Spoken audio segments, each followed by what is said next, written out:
નમસ્કાર મિત્રો, હું છું રમેશ થોરી ને અત્યારે તમારી સમક્ષ એક સુપરહિટ હાસ્ય કોમેડી રજૂ કરું છું. એક દિવસ ત્રણ મિત્રો, એક ગુજરાતી, એક મરાઠી અને એક રાજસ્થાની, આ ત્રણેય મિત્રો નાવડામાં બેસીને દરિયામાં ફરવા ગયા. હવે ફરવા ગયા એટલે અચાનક ફૂલ વાવાઝોડું, દરિયો હાલર ડોલર હાલવા લાગ્યું અને નાવડો ડૂબવા લાગ્યો. એટલે ગુજરાતી કે, હે કૃષ્ણ ભગવાન, મને બચાવી લે, આજે હું મરી જવાનો છું.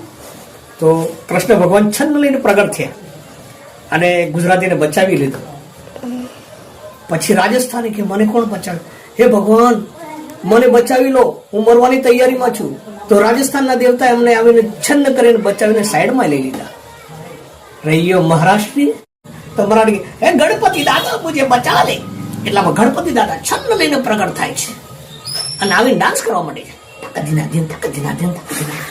મરાઠી કે, એ ભગવાન, એ ગણપતિ બાપા, મુજે બચા લે, નકર હું અહીંયા ડૂબીને મરું છું. હા, ગણપતિ દાદા કે, શું કે, તું મને દર વર્ષે દરિયામાં ડૂબાડે છે, આજે મારો વારો છે. દર વખતે તમે મને ડૂબાડો છો, આજે હું નાચી